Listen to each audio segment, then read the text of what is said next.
They said he wasn't a man. They said he had no future. They said he was dragging her life backwards.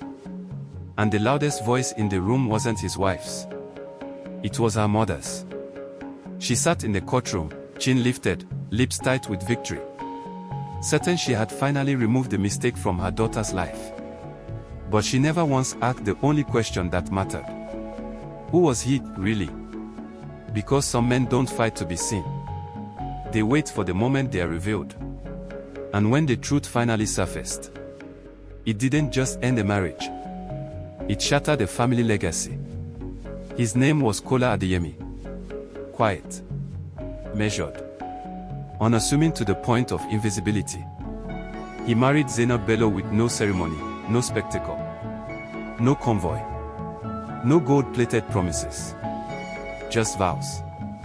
That was his first mistake. Because Zainab didn't grow up believing in quiet men. She grew up under the iron will of Mrs. Aisha Bello. A woman who believed power should be loud. Success should be visible. And a man should announce himself before entering a room. From the first day Aisha met Kola, she disliked him. Not because he was rude. Not because he was cruel. But because she couldn't read him. And people like Aisha Bello never trust what they can't dominate.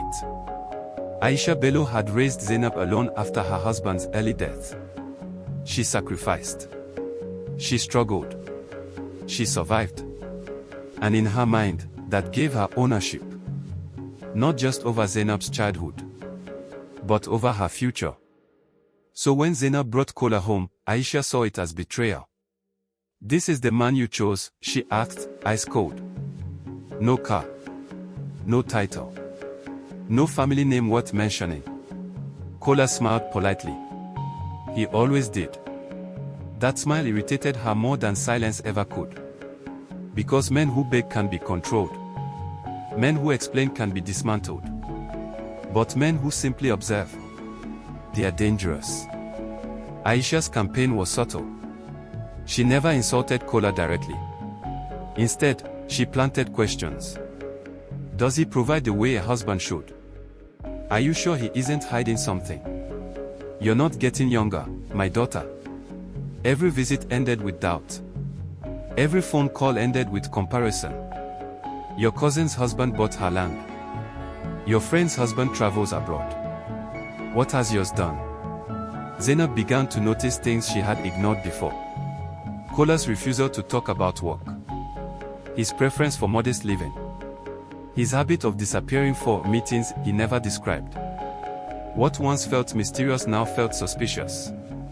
And suspicion, once planted, grows fast. The breaking point came quietly. No shouting. No violence. Just a sentence that changed everything. If you stay with him, Aisha said calmly, I will no longer support you. Emotionally. Financially. Socially. It wasn't a threat. It was leverage. Zainab cried that night. Kola noticed, but said nothing. He never begged. He only asked one question. Is this what you want? She didn't answer. Silence, once again, did the damage. The divorce filing shocked no one. Aisha arranged the lawyer. Aisha paid the fees. Aisha attended every meeting. She sat beside her daughter like a general overseeing surrender terms. Kola signed the papers without protest. No counterclaims. No emotional pleas. That unsettled the lawyers. Men losing everything usually fight. Kola didn't. When asked about assets, he listed almost nothing. No property. No investments. No companies. Aisha smiled. This is exactly what I said, she whispered to Zainab. He was nothing. What Aisha didn't know, what no one in that courtroom knew, was that Kola Adeyemi had never lived under his real name. Because some men don't move with their wealth. They move around it. Kola was a silent partner in multiple infrastructure firms. A board member in a Pan-African logistics consortium. A trustee of assets registered offshore and domestically. Everything was held under layered entities. Everything legal. Everything intentional. And everything invisible. Until the day it mattered. 3 weeks after the divorce was finalized, Aisha received a call from her bank. Her voice sharpened as she listened. Then, silence. Accounts were frozen. Joint business ventures she co-signed decades earlier were under audit. Because Kola wasn't just wealthy. He was compliant, strategic, and patient. And one of the companies Aisha relied on. He chaired its ethics board.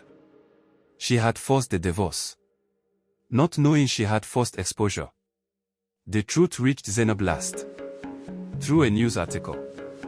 A headline that stopped her breath. Low-profile executive appointed chair of West African Development Consortium. The photo showed Kola.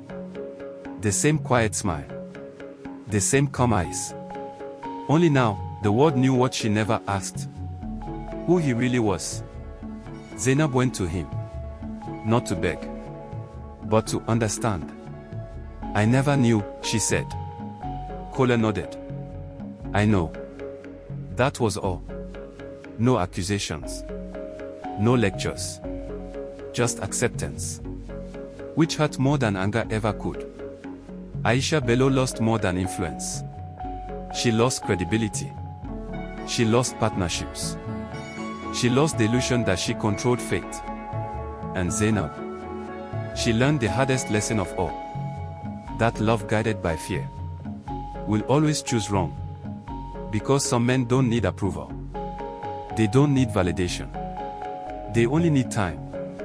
She forced the divorce thinking she was protecting her daughter. But power doesn't announce itself. And the quietest man in the room is often the one holding everything together.